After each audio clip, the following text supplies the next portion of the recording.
मामाला जे भाटिया रे कुलला जे चौहान, जो मैं परनू तुर्कणी पश्चिम उगे भान। जी हाँ, आज अपने बात कर रहे हैं जालोर के चौहानों की। जालोर के चौहानों की जालोर के चौहानों की अपने बात करेंगे। इसमें देखिए आप, जालोर में जो चौहान वंश की स्थापना है वो कीर्तिपाल चौहान ने की। कीर्तिपाल चौहान ने की। कीर्तिपाल ने प्रारंभिक राज्य की स्थापना कर दी और इसी के ऊपर इनको एक उपाधि दी गई थी, कीतु एक महान शासक। कीतु एक महान शासक, जो उपाधि दी थी इनको मोनोत नैणसी ने। नैणसी जो कि राठौड़ शासक जसवंत सिंह फर्स्ट के दरबारी विद्वान थे, उन्होंने ये उपाधि दी। जालोर में कीर्तिपाल की स्थापना के बाद में जो नेक्स्ट शासक आते हैं वो आते हैं समर सिंह। समर सिंह ने दो महत्वपूर्ण कार्य किए। पहला कार्य तो उन्होंने ये किया कि जालोर का जो किला है, जालोर जो दुर्ग है, उसका परकोटा यानी कि बाहरी जो चार दीवारी है उसका निर्माण है वो उन्होंने करवाया।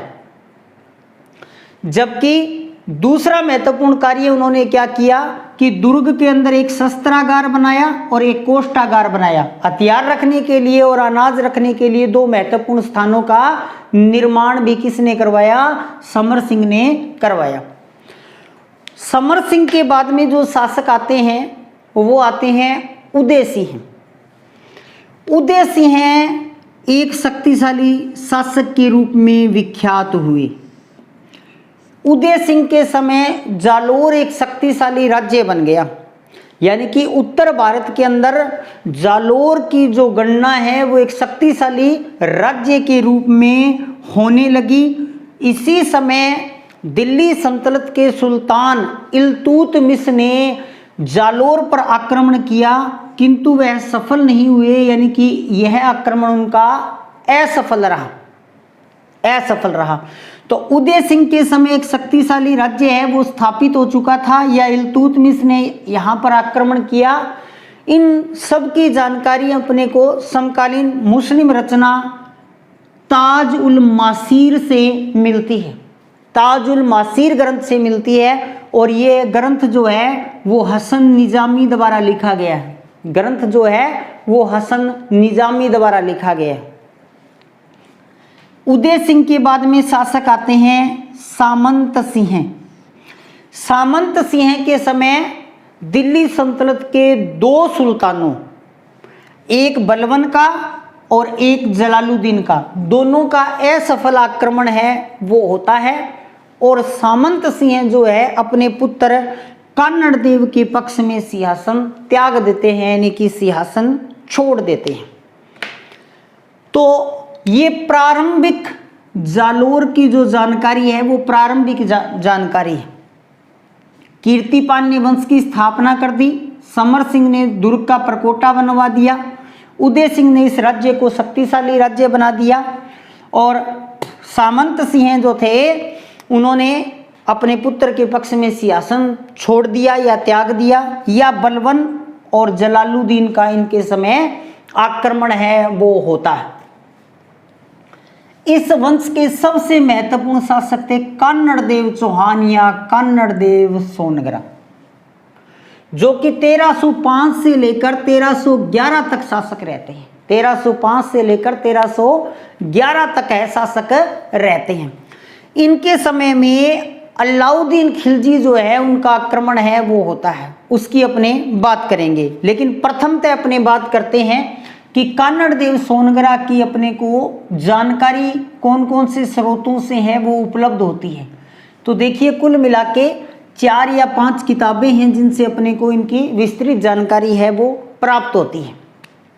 इसमें अपने देखें, कान्नड़ देव के शासन के बारे में लिखा गया है कान्नड़ देव प्रबंध ग्रंथ, और दूसरा उनके पुत्र पर लिखा गया है वीरम देव सोनगरारी बात। वीरम देव जो कि कान्नड़ देव के पुत्र थे। ये दोनों ही ग्रंथ पद्मनाभ ने लिखे हैं। दोनों ही ग्रंथ पद्मनाभ ने लिखे हैं। इसके बाद में एक मुस्लिम ग्रंथ मिलता है अपने को, तारीख ए फरिश्ता। फरिश्ता की रचना है जिससे अपने को कान्नड़ देव की जानकारी है वो मिलती है। इसके बाद में नैणसीरी ख्यात जो कि मुहनोत नैणसी की रचना है, उससे भी अपने को कन्नड़ देव की जानकारी है वो मिलती है।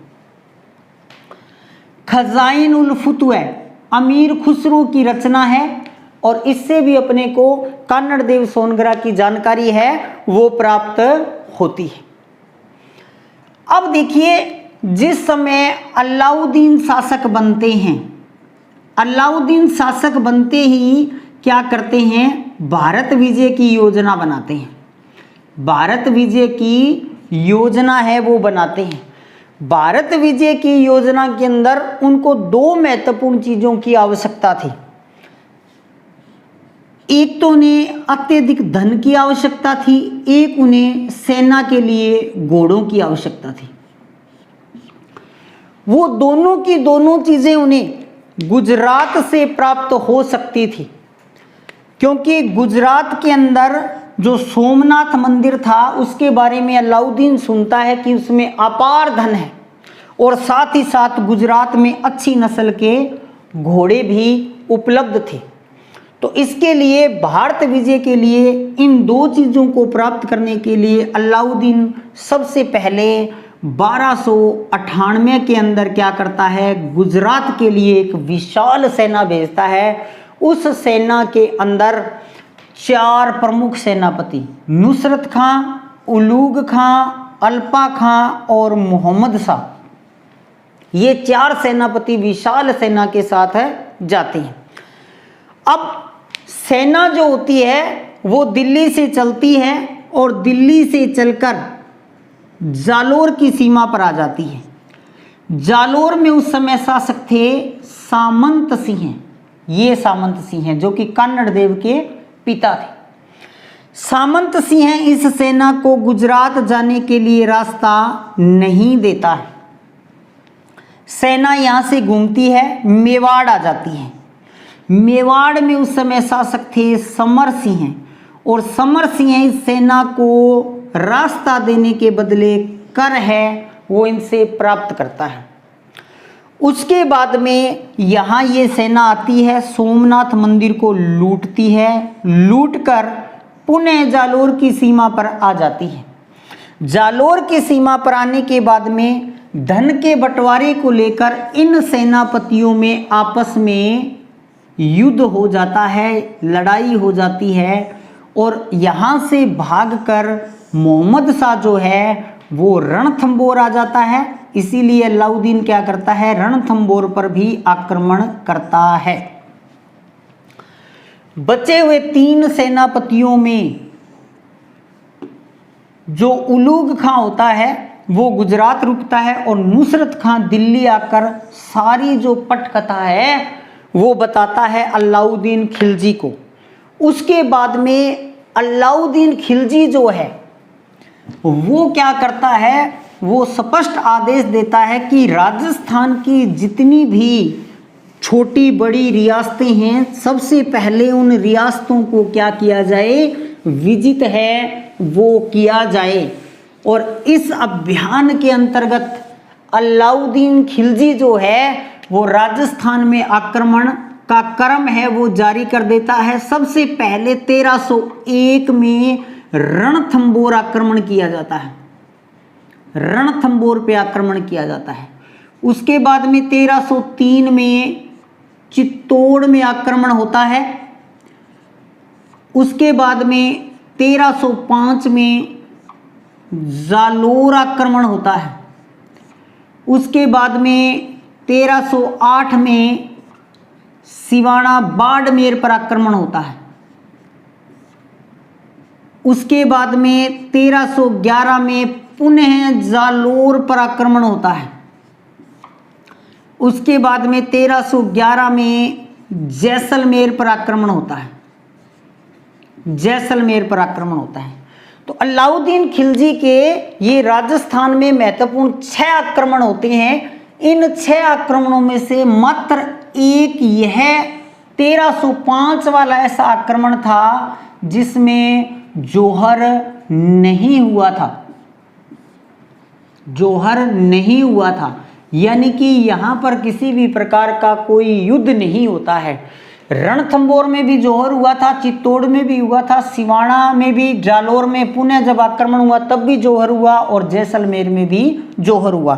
तो आपने ये ध्यान रखना है, अलाउद्दीन के समय राजस्थान के अंदर कुल मिलाकर 5 जौहर जो हैं वो उसके समय होते हैं। 5 जौहर हैं जो अलाउद्दीन के समय राजस्थान में होते हैं। अब अपने बात कर रहे हैं जालोर की, तो जालोर में अपने कान्नड़ देव की बात कर रहे हैं, और कान्नड़ देव के समय अलाउद्दीन के साथ क्या रहा उसके ऊपर अपने बात कर रहे हैं। जानकारी स्रोत की अपने ने बात कर ली। अब देखिए जो अलाउद्दीन खिलजी है उसका जो जालोर अभियान है, तो पहला जो जालोर अभियान है वो 1305 में होता है, 1305 में होता है। इस अभियान के अंदर अलाउद्दीन खिलजी जो था उसके सेनापति थे ऐन उल मुल्क मुल्तानी।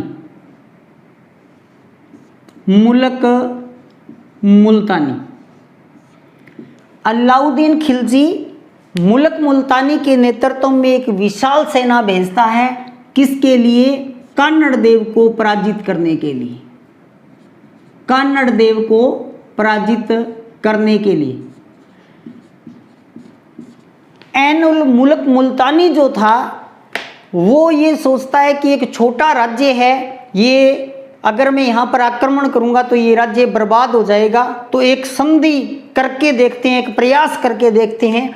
और उसके तहत मुल्तानी क्या करता है, कान्नड़ देव को समझाता है कि युद्ध यदि हुआ तो आपका सर्वनाश हो जाएगा, इससे अच्छा ये है कि आप अलाउद्दीन की अधीनता है वो स्वीकार कर लो।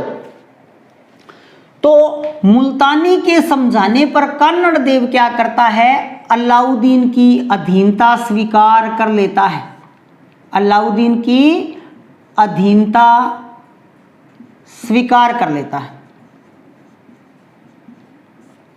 अलाउद्दीन की अधीनता स्वीकार कर लेता है। अब देखिए मध्यकाल में एक परंपरा रहती थी कि जो शासक अधीनता स्वीकार कर रहा है वह उस शासक के दरबार में जाकर उसको प्रणाम करेगा या नतमस्तक है वहां पर होगा। तो अब अधीनता स्वीकार हो गई।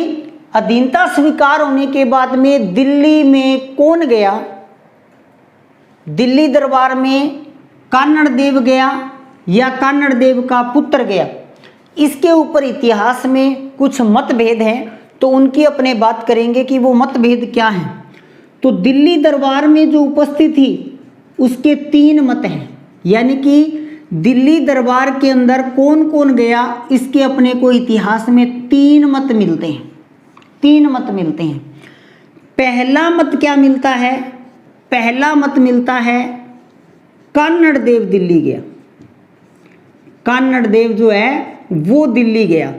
और कान्नड़ देव दिल्ली गया ये बात अपने को कौन कहता है? 2 ऐसे इतिहास विशेषज्ञ हैं जो ये कहते हैं कि कान्नड़ देव दिल्ली गया, और वो कौन है? डॉक्टर गोपीनाथ शर्मा,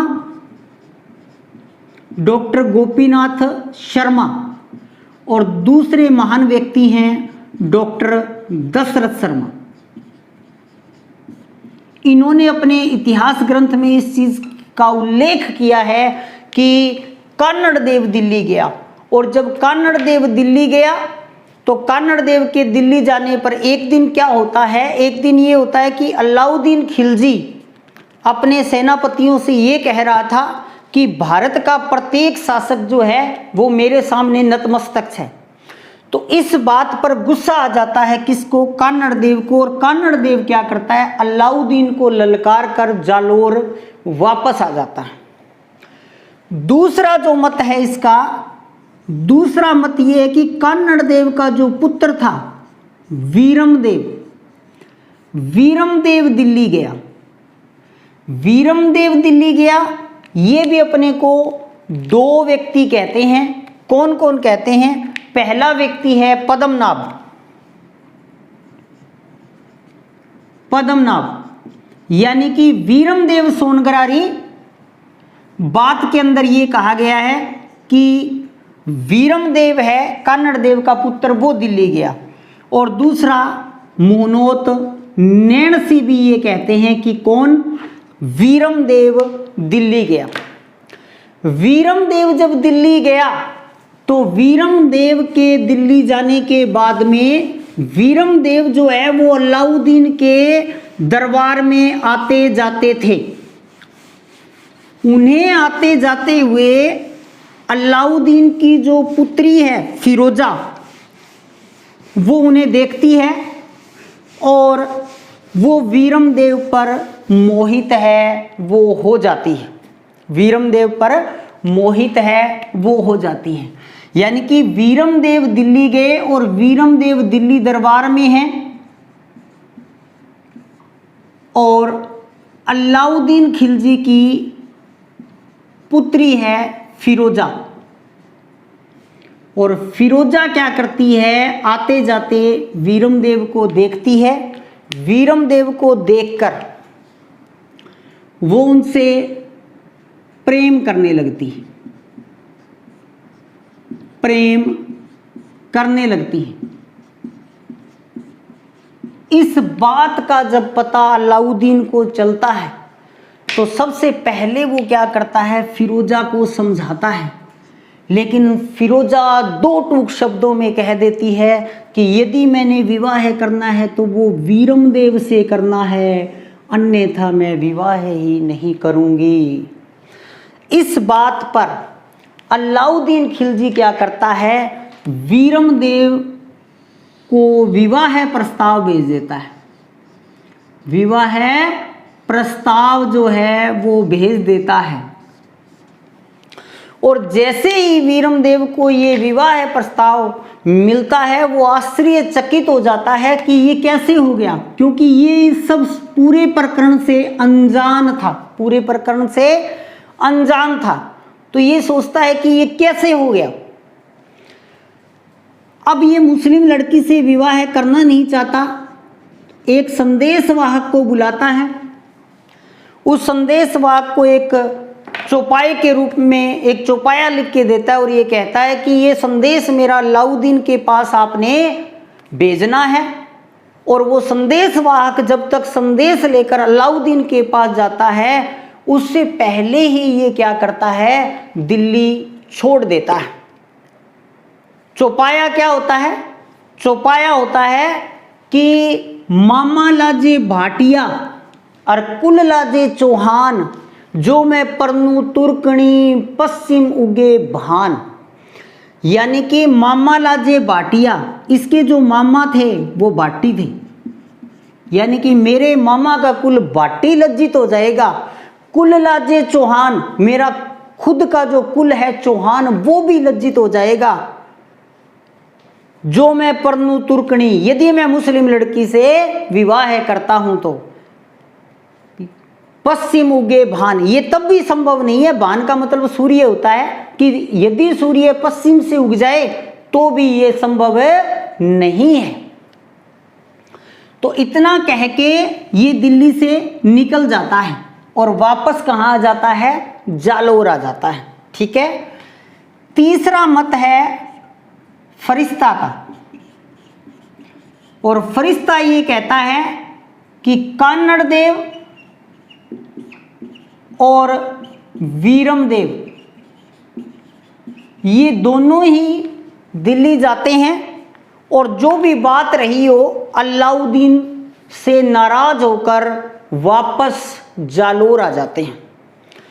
तो चाहे तो ये बात रही हो भी कान्नड़ देव को गुस्सा आ गया, चाहे ये फिरोजा वाली बात रही हो, ये विवाह प्रस्ताव को ठुकरा देता है, विवाह प्रस्ताव ठुकरा कर आ गया। इन कोई भी कारण रहा हो, जो भिन्न भिन्न इतिहासकारों ने अपने को कारण बताए हैं, उसमें से कारण जो भी रहा हो, ये अलाउद्दीन की आज्ञा की अवहेलना करके जालोर लौट आते हैं। इसके बाद में अलाउद्दीन बड़ा गुस्से में होता है और वो पुनः क्या करता है, पुनः वो जालोर पर आक्रमण करने की तैयारी करता है। और 1308 में एक विशाल सेना के साथ वो जालोर के लिए रवाना होता है, किंतु रास्ते में पहले वो 1308 के अंदर क्या करता है, पहले वो सिवाना को जीतता है। सिवाना को जीतने के बाद में वो क्या करता है, बाद में वो जालोर की ओर बढ़ता है। तो जालोर के अंदर जब वो 1311 के अंदर पहुंचता है, तो जालोर का जो मुख्य युद्ध है वो 1311 में होता है। जालोर का मुख्य युद्ध, जालोर का मुख्य युद्ध जो होता है वो 1311 के अंदर होता है, 1311 के अंदर होता है। और फरिश्ता नामक जो इतिहासकार हैं वो इसे 10 में बताते हैं। फरिश्ता ने इसे 1310 में बताया। ठीक है, अब देखिए मुख्य युद्ध में क्या होता है। मुख्य युद्ध में अलाउद्दीन खिलजी और अलाउद्दीन खिलजी के जो सेनापति होते हैं वो होते हैं कमालुद्दीन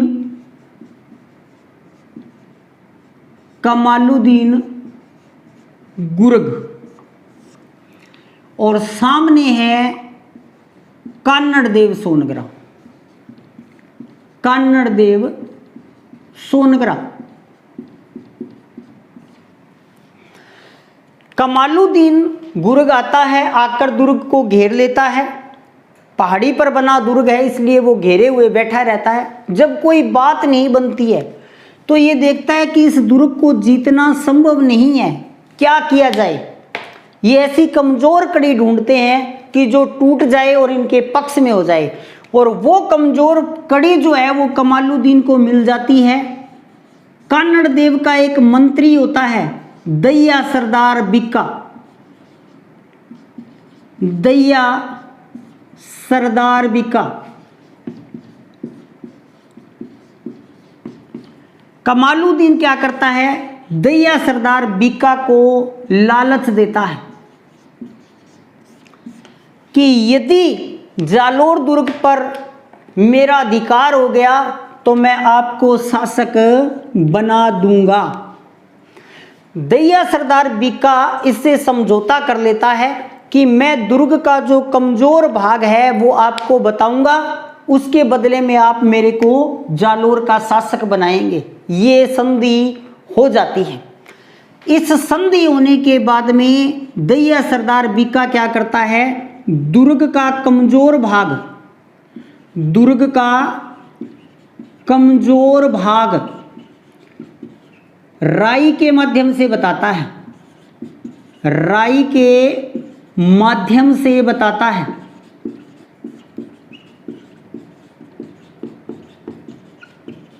यानी कि जहां से दुर्ग की दीवार कमजोर होती है वहां पे बहुत सारी राई छिड़क देता है, और राई एक ऐसा पौधा है जो 2-2.5 घंटे में अंकुरित हो जाता है। तो सीधी सी बात कि जहां राई अंकुरित हुई मिले आपको, वो दीवार कमजोर होगी, वहां से आप दीवार तोड़कर दुर्ग में प्रवेश है वो कर सकते हो। ये 60 गांठ वो करके आ जाता है। और इसीलिए वो क्या करता है, उसी शाम को आसपास के जितने भी गांव होते हैं वहां पर ऊंची कीमतों के ऊपर क्या करता है, ऊंची कीमतों पर राई खरीदता है इसी के लिए। और इसी युद्ध के बाद में ये कहावत प्रचलित हो जाती है कि राई रा भाव राते बित्या, राई रा भाव राते बित्या। क्योंकि रात को युद्ध हो जाता है और दूसरे दिन जब लोग महंगी राई के चक्कर में राई बेचने आते हैं तो ये कहावत बन जाती है कि राई रा भाव राते बिचा। चलिए, दैया सरदार बिक्का दुर्ग का कमजोर भाग बता देता है राई के माध्यम से। जब ये घर पे देरी से आता है तो इसकी पत्नी होती है सत्रिया देवी। सत्रिया देवी इसको घर देरी से आने का कारण पूछती है तो ये बताता है वो कारण जो ये समझौता करके आया था। तो इसकी पत्नी ये कहती है कि आपने गद्दारी करके अच्छा नहीं किया, इसके समझाने से ये समझता नहीं है, तो सत्रिया देवी क्या करती है, जब ये समझता नहीं है तो सत्रिया देवी अपने पति की हत्या कर देती है। और पति की हत्या करने के बाद में ये सारी की सारी बात जो भी संधि समझौता हुआ था वो जाकर कान्हड़ देव को बताती है। लेकिन जब तक वो सारी बात कान्हड़ देव को जाकर बताती है तब तक बहुत देर हो चुकी थी। मुस्लिम सेना दुर्ग के इस कमजोर भाग को तोड़कर दुर्ग में प्रवेश कर चुकी थी और प्रवेश करने के बाद में बहुत ही भयंकर जो युद्ध है वो होता है। और इस युद्ध के अंदर जो कान्हड़ देव है, कान्हड़ देव जो है वो लड़ता हुआ वीरगति को प्राप्त होता है। और कान्हड़ देव की जो पत्नी थी जेतलदे, ये यहाँ पर जोहर कर लेती हैं, जोहर कर लेती हैं। और ये जालोर दुर्ग का प्रथम जोहर था जो कि 1311 के अंदर हुआ। और इसका नेतृत्व जो है वो कान्हड़ देव की पत्नी जेतलदे करती है। कान्हड़ देव की पत्नी जेतलदे है वो करती है। अब युद्ध के अंदर वीरमदेव जो कि कान्हड़ देव का पुत्र था, वीरमदेव जो कि कान्हड़ देव का पुत्र था, लड़ता हुआ मुस्लिम सेना से घिर जाता है। जब ये मुस्लिम सेना से घिर जाता है तो इसको अपना कहा हुआ वो वाक्य याद आता है कि मैं मुस्लिम लड़की से विवाह नहीं करूंगा। तो इनको ये डर होता है कि कहीं मेरे को यदि बंदी बना लिया गया तो दिल्ली ले जाकर मेरा फिरोजा के साथ विवाह न करवा दिया जाए। इसलिए ये क्या करता है, अपना सिर काट देता है। सिर काटकर कुल देवी आशापुरा, सोनगरा चौहानों की कुल देवी आशापुरा महोदरा, अपना सिर काटकर अपनी कुल देवी आशापुरा महोदरा को समर्पित कर देता है, यानी कि उसके मंदिर पे चढ़ा देता है। जालोर दुर्ग में आज भी अपने देखने को जाते हैं तो जहाँ से दुर्ग की चढ़ाई प्रारंभ होती है वहाँ पे ये स्थान आज भी मौजूद है जहाँ पर वीरमदेव है अपना सिर काटता है। और इस स्थान को वर्तमान में बोला जाता है वीरमदेव की चौकी नाम से इसको जाना जाता है। तो कान्हड़ देव और वीरमदेव दोनों वीरगति को प्राप्त होते हैं और कान्हड़ देव की पत्नी जेतलदे जोहर करती है। वीरमदेव का कटा हुआ सिर दिल्ली भेजा जाता है। फिरोजा उसका अंतिम संस्कार करती है और उसके बाद में स्वयं यमुना में कूदकर आत्महत्या कर लेती है। तो जो अपने को जानकारी मिलती है तो अपने ये कह सकते हैं कि फिरोजा ने वाकई में ही क्या किया था, सच्चा प्रेम है वो किया था। इसके बाद में अलाउद्दीन क्या करते हैं, अलाउद्दीन एक तो जालोर का नाम बदल देते हैं और जालोर का नाम बदलकर जलालाबाद रखते हैं।